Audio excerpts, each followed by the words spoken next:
we spent the first few days reading the play, analysing the text, starting to try to understand what this play is about, what Brecht is trying to explore in this play, and looking for the facts, so the things that are in the play that we know for certain exist in this world and is true before the play starts.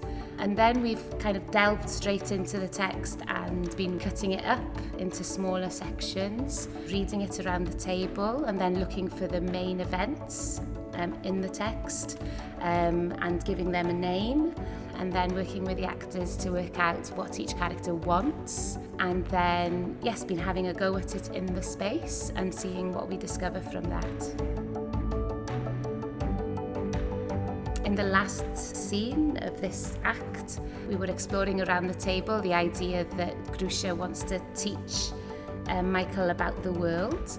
But when she tried out the scene in the space, because we've been working on the whole scene, we realised that actually her journey up to this point has been full of obstacles, and actually when she tried it in the space she felt exhausted. So then she followed that instinct, and then that had an effect on where she was in the space.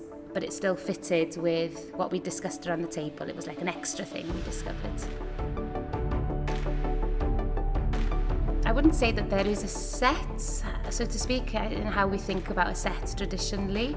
I'd say where the audience are, the seating banks are the set in a way, and the space is a black theatre space. So it's the props and the costumes that are going to be bringing the colour into the space and helping us create this world. And with the designer Ruth, we've been exploring quite sickly colours, brash colours, to try and help us get a sense of this dark, corrupt world, but also to find the fun in that. So in terms of creating the bridge and ideas around that, Ruth, the designer, found some pictures of a refugee camp, and we were looking at the materials that were there in terms of creating places for people to live. And this orange netting was in quite a few of the pictures, and we really liked the harsh texture of it and the kind of bold brash colour of it as well. So yes, we thought there's potential in that, creating some sort of bridge for us.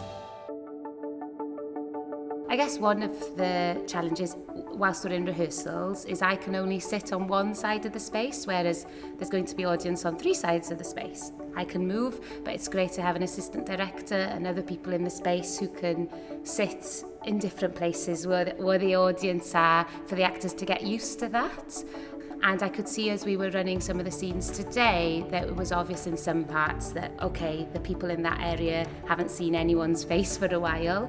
So when we go back to that, we'll be looking at how we can find reasons for the actor to move, and they're reasons that make sense and link to that character's objective, rather than saying, right, you need to turn around at this point. Another challenge with directing a Brecht play is that there's so many characters in the play. There's over 50 characters in this play, and I have 9 actors. So it's a challenge for the actors to make sure that each one of the characters they play is defined and clearly different. So we're exploring how the accent might change, or which part of their bodies their voice comes from, and also exploring their physicality. Dim fai, dim mooi.